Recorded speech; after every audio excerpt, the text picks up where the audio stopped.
ഏതെങ്കിലും ഒരു ഫിലിമില് ഫേസ് കാണിക്കണ്ട, എന്നാലും ശരി തന്നെ ഒരു മരമുറപ്പിന്റെ ഒരു സീൻ കാണിക്കുമ്പം നമ്മളെ ഈ നിൽക്കുന്ന 5 ഈ ഏജിലെ സെലിബ്രിറ്റിയാ, അവരെ നാട്ടിലെ സെലിബ്രിറ്റി. പെണ്ണുങ്ങൾ തിരക്കി കിടക്കുകയാണ്. എന്റെ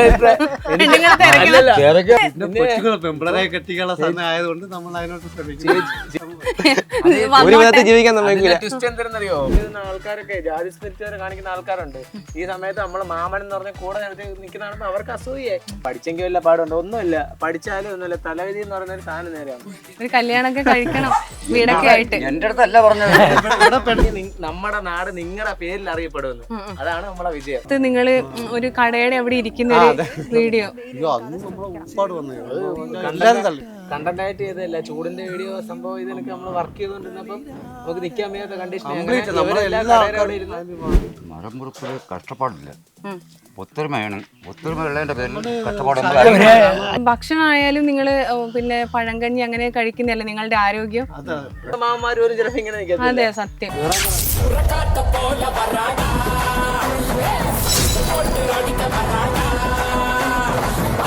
ഫുഡ് ഹാക്കർ സുജീഷിന്റെ സോഷ്യൽ മീഡിയയിലൂടെ നമ്മൾ കാണുന്ന മുഖങ്ങളാണ്, നമുക്ക് എല്ലാവർക്കും സുപരിചിതമായ മുഖങ്ങളാണ്. ബാബു അണ്ണൻ എന്റെ വീടെന്ന് പറഞ്ഞാൽ വിളവിലാണ്. ഞാൻ ഇവിടെ തിരക്കരന്ന് പോകാൻ കഴിച്ചതാണ്. എനിക്ക് ഭാര്യയും 3 മക്കളും ഉണ്ട്. പിന്നെ അവരുടെ ജോലി അവർക്കെല്ലാവരും പോകാൻ കഴിച്ച് അയച്ചു. പിന്നെ ഞാനും ഭാര്യ. പിന്നെ 69 വയസ്സുണ്ട്. അപ്പൊ ഇപ്പോഴും ഈ ജോലി ചെയ്യുന്നു അല്ലേ? ജോലി എന്ന് പറഞ്ഞാൽ ഇവരോടെ കൂടിയിട്ടെന്ന് പറഞ്ഞാൽ ഇപ്പോൾ ഏതാണ്ട് 1 വർഷം കഴിഞ്ഞതേ ഉള്ളൂ. ഇവരോടെ കൂടിയിട്ട് ഇവരെ പപ്പയുടെ കൂടെ ഏതാണ്ട് 8-9 വർഷം ജോലി ചെയ്തായിരുന്നു. അങ്ങനെ നിന്നപ്പോഴത്തേക്കാണ് ഇവർ ഞാൻ സ്വയം തുടങ്ങുമെന്ന് പറഞ്ഞപ്പോഴത്തേക്ക് എന്നെ വിളിച്ചു, ഇങ്ങനെ വരുമെന്ന് ചോദിച്ചു. ഞാൻ പറഞ്ഞു തീർച്ചയായും വരാമെന്ന് പറഞ്ഞു. പിന്നെ ഇവരെ ജോലി പ്രതീക്ഷിച്ച് ഞാൻ നിൽക്കും. മറ്റൊരു ജോലിക്ക് അങ്ങനെ പോകണമെന്നുള്ള ചിന്തയില്ല. എന്ന് പറഞ്ഞുകൊണ്ട് ഒരു ദിവസം റെസ്റ്റ് എടുക്കാൻ ഞാൻ സമ്മതിക്കില്ല. അത് ഇവരെ എങ്ങനെയും മുട്ടിച്ചെടുക്കും. എൻ്റെ അടുത്ത് എന്തെങ്കിലും ജോലി ഒപ്പിച്ചേക്കുള്ളൂ.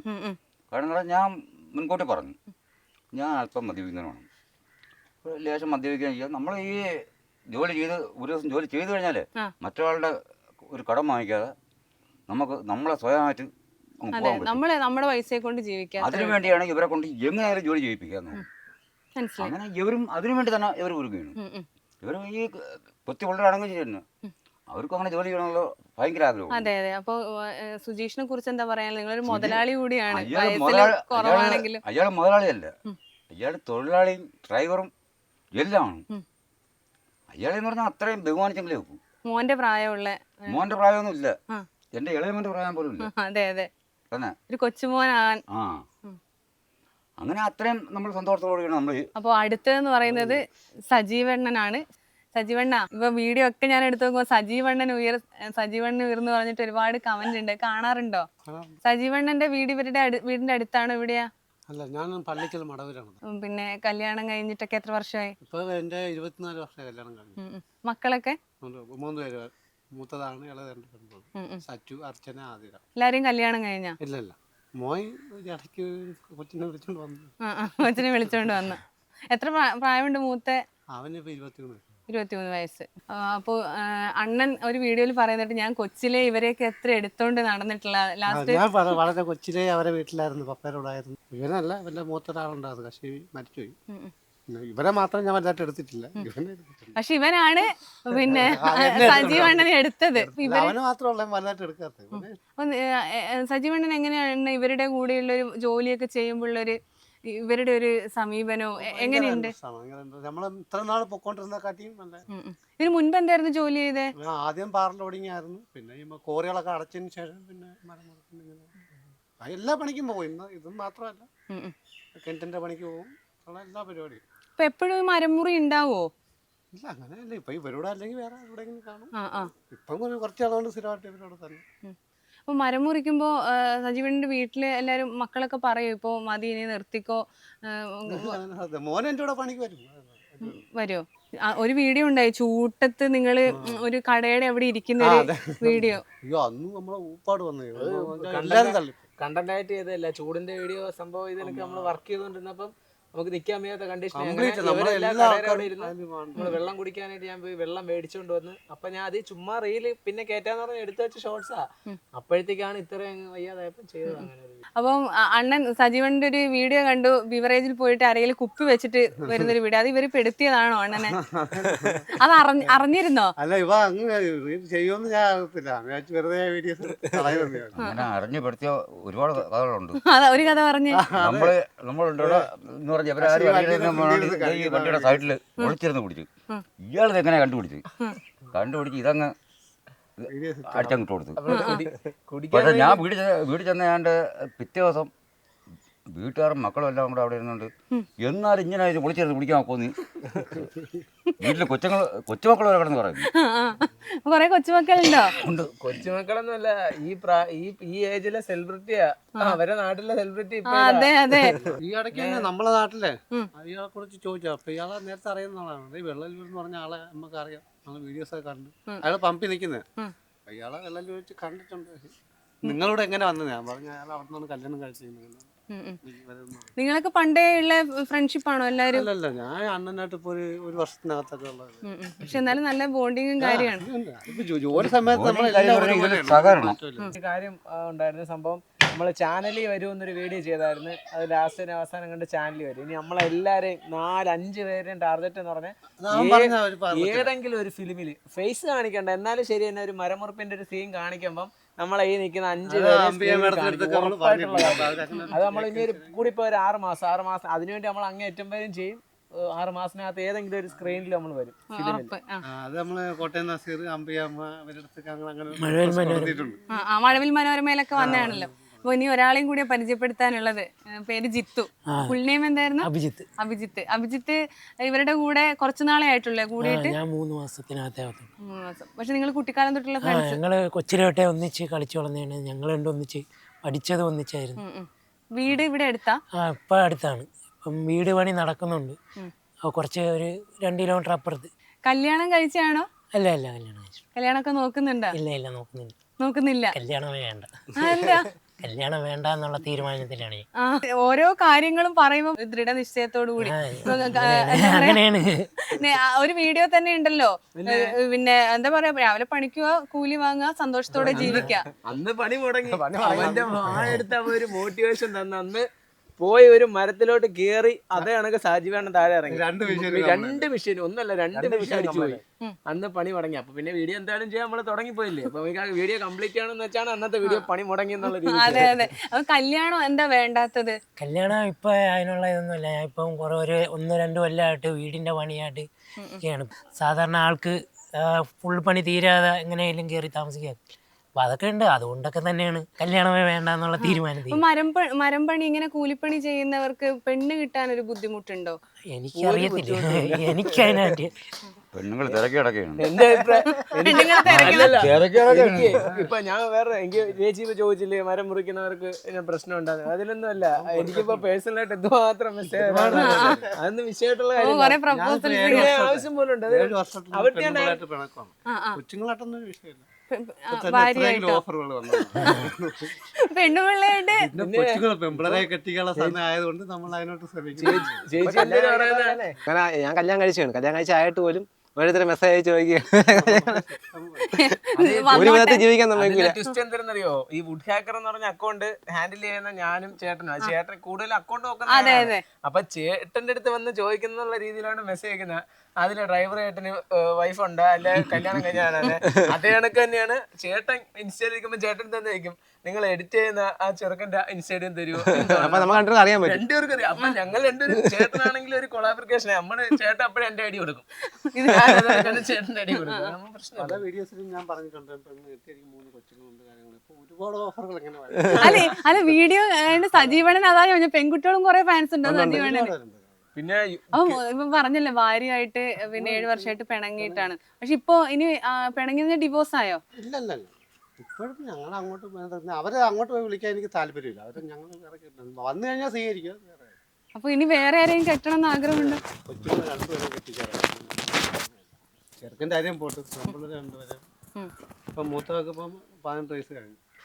പിന്നെ അവരുടെ ഇടയിൽ നമ്മളൊരു പെണ്ണിനെ വിളിച്ചിട്ടൊന്നും ജീവിക്കുന്നത് ശരിയാണ്. അതെ അതെ. സത്യം പറഞ്ഞാൽ ഈ ജോലിയുടെ ഒരു കഷ്ടപ്പാട് എന്തൊക്കെയാണ് ഈ മരം മുറി പണിയുടെ? മരം മുറിക്കൽ കഷ്ടപ്പാടില്ല, ഉം. ഒത്തൊരുമയാണ്. ഒത്തൊരുമ ഉള്ളതിന്റെ പേരിൽ കഷ്ടപ്പാട് ഈ മോളിൽ നിൽക്കുന്ന ആളും താഴെ നിൽക്കുന്ന ആളായിട്ട് ഒരു ഇത് വേണം. ഒരാളെ ഇഷ്ടത്തിന് മാത്രം ചെയ്യാതെ അത് ശരിയാവത്തില്ല. ഇന്ത്യയിൽ ഒന്ന് മുറിക്കുന്ന സമയത്ത് അയാൾ നമ്മൾ തന്നെ ഒരു മണ്ടയിൽ ഇരിക്കുകയാണെങ്കിൽ അവരുടെ അഭിപ്രായം ചോദിക്കണം. ഇയാൾ കറക്റ്റായിട്ട് അതിന്റെ പോയിന്റ് പറഞ്ഞു കൊടുക്കും. നമ്മൾ അതനുസരിച്ച് പോകുമ്പോൾ മോളിൽ മറ്റേ കയറുന്ന ആളെ നാശനഷ്ടമോ ഇഷ്ടത്തിന് മാത്രം ചെയ്താൽ പറ്റും. ഒരു അപകടമോ ഒന്നും ഉണ്ടാവില്ല. മരമുറിപ്പിന്റെ റിസ്ക് എന്ന് പറഞ്ഞാൽ ഒരാളിപ്പോ ഒരു തടി കഷ്ണം, അത് വലിയ നല്ല വെയിറ്റ് ഉള്ള പീസ്, ആ പീസ് എടുക്കാൻ നേരത്ത് കൂടെ നിൽക്കുന്ന ആൾക്കാരടുത്ത് ആർക്കെങ്കിലും ചോദിക്കുമ്പോൾ ഇത് എടുക്കാൻ പറ്റുമോ എന്ന് ചോദിക്കുന്ന സമയത്ത് അവരെല്ലാരും പറ്റുമെന്ന് പറയുകയാണെങ്കിൽ അത് പൊങ്ങാത്ത തടിയായാലും നമ്മൾ പൊക്കും. പക്ഷെ ഈ കൂട്ടത്തിൽ ഇരിക്കുന്നവര് ആരെങ്കിലും ഒരാളുടെ അത് പറ്റത്തില്ല, എടുക്കാൻ പറ്റത്തില്ല, നമുക്ക് വേറെ വണ്ടിയല്ല ക്രൈമല്ല അങ്ങനെ വല്ല പറയുകയാണെന്നുണ്ടെങ്കിൽ അത് പിന്നെ എടുക്കാൻ പറ്റില്ല. പക്ഷെ നമ്മളെ കൂട്ടത്തിലുള്ള വിജയം എന്ന് പറഞ്ഞാൽ നമ്മൾ നിനക്ക് ചോദിക്കും ഇന്ന തടി എടുക്കാൻ പറ്റുമോ. അപ്പൊ അവര് ഞാൻ ചോദിച്ചതിന്റെ പേര് ചിലപ്പം പറ്റത്തില്ല, എന്നാലും ശരി ഞാൻ ചോദിച്ചതിന്റെ പേര് അവര് പറയും അതായത് നമുക്ക് എടുക്കണം. തടിയെല്ലാം ചോദിക്കുന്നത് അജയോട് നമുക്ക് എടുക്കാന്ന് പറയും. ഓന്ന് പറഞ്ഞാൽ എടുക്കും, ഒത്തില്ലെങ്കിൽ നമ്മളെ കളയും. ഇത്രയും ഭാരമുള്ള പിന്നെ തടി ഇങ്ങനെ ചുമലിലേറ്റിട്ട് കൊണ്ടുപോകുന്ന അതിൽ എത്രത്തോളം എഫേർട്ട് ഉണ്ട് അതിങ്ങനെ കൊണ്ടുപോകുന്നപ്പോ റിസ്ക് അല്ലേ? ചിലപ്പോൾ കുടിയിലാക്കാനും കാലും കായൊക്കെ ആയിപ്പോയാൽ നടുവൊക്കെ പോകും, നടുവും പെടലി. അങ്ങനെ അപകടങ്ങൾ എന്തെങ്കിലും പറ്റിയിട്ടുണ്ടോ? നമ്മൾ ഇപ്പോഴും ഒരു അപകടം ഉണ്ടായിട്ടില്ല. നമ്മൾ അത്രയും ശ്രദ്ധിച്ച് ഒരു കൈകാര്യം ചെയ്യും. ഒരു കുഴി ഉണ്ടെങ്കിൽ അത് നോക്കും, അതിന്റെ ഇതിലെ പോകും. ഏറ്റവും അപകടം എന്ന് പറഞ്ഞാൽ നമ്മളെ പെടലി പ്രശ്നം. നമ്മളിപ്പോൾ ഇങ്ങനെ എടുക്കുന്നതല്ല, മറ്റേ വന്താണ് കമ്പിലെടുത്തോണ്ട് പോകുമ്പോൾ സമയത്ത് കുഴിയിലങ്ങ് ആയിക്കഴിഞ്ഞാൽ കറക്റ്റ് ഇവിടെ അടിച്ച് പോകും. ആരോഗ്യം നല്ലോണം നോക്കണം അല്ലേ? പിന്നെ നിങ്ങൾ മുകളിലോട്ട് പോകുമ്പോഴുള്ള സേഫ്റ്റി എന്തെങ്കിലും ഉണ്ടോ? ഇങ്ങനെ കേറുമ്പോ മരം കേറുമ്പോ വലിയ മരത്തിലൊക്കെ കേറുമ്പോ ഭയങ്കര റിസ്ക് അല്ലേ? മെഷീനൊക്കെ അടിക്കുമ്പോൾ താങ്ങ് കിളിയിൽ ബെൽറ്റ് ഇട്ട് അടിക്കണം. വെട്ടുകുത്തിക്ക് വെട്ടുമ്പോൾ അത്ര ഇതല്ല, പക്ഷെ നമ്മൾ മെഷീൻ അടിക്കുമ്പോൾ ബെൽറ്റ് വേണം, താങ്ങിട്ടൊന്നും നിൽക്കാൻ പറ്റും. കാരണം നമ്മൾ ചിലപ്പോൾ ഇത്തിരി മരം നിന്ന് അടിക്കേണ്ടി വരും. അപ്പം ഈ ബെൽറ്റ് ഇല്ലെന്നുണ്ടെങ്കിൽ നമ്മൾ പറഞ്ഞു. ഭക്ഷണം ആയാലും നിങ്ങൾ പിന്നെ പഴങ്കഞ്ഞി അങ്ങനെ കഴിക്കുന്നതല്ലേ നിങ്ങളുടെ ആരോഗ്യം? അതാകുമ്പോൾ നമുക്ക് നമ്മളെ മനസ്സിലായിട്ട് കഴിക്കാൻ പറ്റും. അല്ല അത് സംഭവിച്ചാൽ നമ്മളെല്ലാരും ഹോട്ടലിൽ നിന്ന് ഫുഡ് മേടിച്ച് കഴിച്ചുകൊണ്ടിരുന്നതാണ്. അപ്പൊ ഹോട്ടലിലെ ഫുഡ് ആകുമ്പോഴെന്ന് വെച്ചാൽ മറ്റേ ചൂട് കവറിൽ പൊതിഞ്ഞു വരുന്നത്, അത് നമുക്ക് കൊണ്ട് ഉച്ചയ്ക്ക് നമ്മളെ സന്തോഷത്തിൽ കഴിക്കാൻ പറ്റത്തില്ല.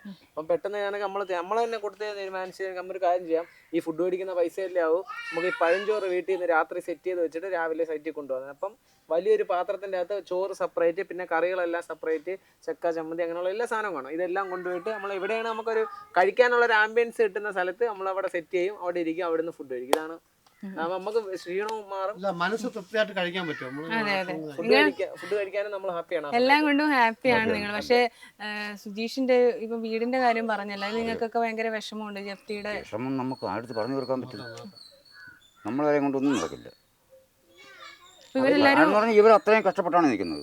നമ്മൾ അവിടുന്ന് വന്നപ്പോഴേ ഞാൻ ഈ ഒരേ കഥകൾ പറഞ്ഞല്ലേ, അതെ അതെ ഇവരുടെ കഷ്ടപ്പാടാണ്.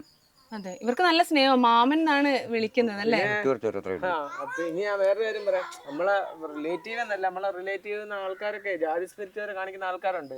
ഈ സമയത്ത് നമ്മള് മാമൻ എന്ന് പറഞ്ഞ കൂടെ നിൽക്കുന്നതാകുമ്പോ അവർക്ക് അസൂയേ. പക്ഷെ നമ്മക്ക് നമ്മളെ കൂടെ നിൽക്കുന്ന ഒരാൾ, അതാണ് നമുക്ക് ഏറ്റവും വലുത്. അപ്പൊ നമ്മുടെ അടുത്ത് നിൽക്കുന്ന നമ്മളിപ്പോ സ്വന്തം മാമന്മാർ പോലും ചിലപ്പോ ഇങ്ങനെ നിൽക്കത്തില്ല, ഹാപ്പിയാണ്, എന്തൊരു പറഞ്ഞാലും ചെയ്യും. ഇപ്പൊ എന്തായാലും ഞാൻ എന്തായാലും എന്റെ വാച്ചന്റെ ഒന്നും നല്ല പ്രായമില്ല, അപ്പൊ ഞാൻ എന്തായാലും ദേഷ്യത്തിൽ പറഞ്ഞാലും പുള്ളി അത് അപ്പൊ കേൾക്കും, വീട് നാളെ അത് വരുമ്പോ മുഖത്ത് വെച്ചാകത്തില്ല. അതാണ് നമ്മളെ മനസ്സിലൊന്നും വെക്കില്ല. അല്ലല്ല, നമുക്ക് അപ്പോൾ വരുന്നത് അവിടെ തീർക്കുകയാണ്, അത് പിന്നെ മനസ്സിൽ കൊണ്ടു നടക്കില്ല. പിന്നെ ഇതില് നമുക്ക് എന്തെങ്കിലും അങ്ങോട്ട് പറയാനുണ്ടെങ്കിൽ നേരിട്ടങ്ങ് പറയും, പറഞ്ഞ അവിടെ തീർത്തിരിക്കണം. പിന്നെ IT ഒക്കെ പഠിച്ചിട്ടും ഈ ജോലിക്ക് വരുമ്പോ ആൾക്കാരൊക്കെ ചോദിക്കാറില്ലേ? പഠിക്കാറില്ല, ഒരുപാട് ചോദിക്കാനൊന്നുമില്ല കാര്യം. നമ്മുടെ അടുത്ത് ഇപ്പൊ ഒരാൾ വന്ന് ചോദിച്ചിട്ട് വല്ല പഠിച്ചെങ്കിൽ വല്ല പാടുണ്ടോ? ഒന്നുമില്ല, പഠിച്ചാലും ഒന്നുമില്ല, തലവിധി എന്ന് പറയുന്ന ഒരു സാധനം നേരെയാണ്. ഇതിപ്പോ ഞങ്ങൾ ഹാപ്പിയാ, കാര്യം വെച്ചാൽ ഞാൻ IT കംപ്ലീറ്റ് ചെയ്ത് ടൊയോട്ടയുടെ ഷോറൂമിലത്ര വർക്ക് ചെയ്തത് 3 വർഷം. അപ്പൊ റിസൈൻ ചെയ്ത് കെല്ല് ചെയ്യുന്ന, അപ്പം റിസൈൻ ചെയ്ത് ഇറങ്ങാൻ കാര്യം എന്താണ്, 15,000 രൂപ ടോട്ടൽ കിട്ടും, ട്രാവലിംഗ് ചാർജ് 3,000 ആവും, ബാക്കി 12,000 രൂപ എന്റെ മാസം കിട്ടുള്ളൂ. ഇതാകുമ്പം 10 ദിവസം മതി 12,000 കിട്ടാൻ, സുഖമായിട്ട്. അത് മാത്രമല്ല എൻജോയ്മെന്റും ആണ്. എല്ലാരും ഒത്തൊരുമിച്ച് ഇങ്ങനെ തന്നെ മുന്നോട്ട് പോട്ടെ. ഇനിയൊരു കല്യാണമൊക്കെ കഴിക്കണം കേട്ടാ, ഒരു കല്യാണമൊക്കെ കഴിക്കണം വീടൊക്കെ ആയിട്ട്. എന്റെ അടുത്തല്ല പറഞ്ഞത്. ഞാനിപ്പോ ഇനി ഒരു ലാസ്റ്റ് ക്വസ്റ്റ്യനും കൂടി ചോദിച്ച് ഇന്റർവ്യൂ അങ്ങ് അവസാനിപ്പിക്കണം. നാട്ടിൽ നിങ്ങൾക്ക് ഇത്രയും വീഡിയോ ഒക്കെ ചെയ്യുമ്പോൾ നല്ല വിലയുണ്ടോ? അല്ലെ എല്ലാരും വന്ന് ഓടി വന്ന് ഫോട്ടോ ഒക്കെ എടുക്കാറുണ്ടോ? സ്നേഹം മനസ്സിൽ സ്നേഹമുള്ളവർക്ക് വീഡിയോ കണ്ടിട്ട് അവർ വന്ന് കറക്റ്റ് അഭിപ്രായം പറയും. അസൂയയും കാര്യങ്ങളും അവൻ നന്നായി കണ്ട് എന്നുള്ളവനാണെങ്കിൽ പറയും വോട്ട്. ആ- ആ- അവൻ എന്തരാ ചെയ്യട്ട് നമുക്കൊരു ഇതുമില്ല എന്നുള്ള മൈൻഡാണ്. എന്നാ പുള്ളി അവന്മാർക്ക് അസൂയാണ്. അതെ. അതാണ് ചേച്ചി എന്തോ ഇട്ടില്ലേലും ശരി ഈ ഒരു സാധനം ഇടുന്നത്. കാര്യം എന്താ അറിയോ, നമ്മളെ വീഡിയോക്കകത്ത് ചെറുക്കരയുള്ള ആരോമൽ എന്ന് പറഞ്ഞൊരു പുള്ളി വന്ന് കമന്റ് ഇട്ടായിരുന്നു, ഇനി നമ്മുടെ നാട് നിങ്ങളുടെ പേരിൽ അറിയപ്പെടുമെന്ന്. അതാണ് നമ്മളെ വിജയം. ഈ ആരും പറഞ്ഞില്ലേലും കുഴപ്പമില്ല, നമ്മളിവിടെ ഉള്ളതാണ് അല്ലെ എന്തുമായിട്ട് ആ ചെറുക്കരയുള്ള പുള്ളി അങ്ങനെ എന്ന് പറഞ്ഞപ്പോ നമ്മളെ ഏറ്റവും വലിയ വിജയം അതാ. ഇനി നമ്മളെ നാട്ടിൽ എങ്ങനെ അറിയട്ടെ. അതെ, ഇനി ചിറക്കര നിങ്ങളുടെ പേരിൽ അറിയപ്പെടും. അതെ അതെ. Food hacker Sujeesh and team, Sujeesh and team. തീർച്ചയായിട്ടും എല്ലാ അങ്ങനെ ആശംസയും. വേണം. ഇങ്ങനെ നന്നായിട്ട് ഭയങ്കര കഠിനാധ്വാനമുള്ള ജോലിയാണ്. നമുക്കൊന്ന് പിന്നെ ഒരിക്കലും ചിന്തിക്കാൻ പോലും പറ്റാത്ത അത്ര അധികം കഷ്ടപ്പാടും ദുരിതമുണ്ട്. പക്ഷെ എന്നാൽ പോലും ഇവർ ഒത്തൊരുമിച്ച് ആണ് ഇത് ചെയ്തുകൊണ്ട് മുന്നോട്ട് പോകുന്നത്. ഒരുപാട് സന്തോഷം. ഇനി ഈ ഒത്തൊരുമയും ഈ സന്തോഷമൊക്കെ മുന്നോട്ട് പോട്ടെ. ഓക്കെ. ഓക്കെ.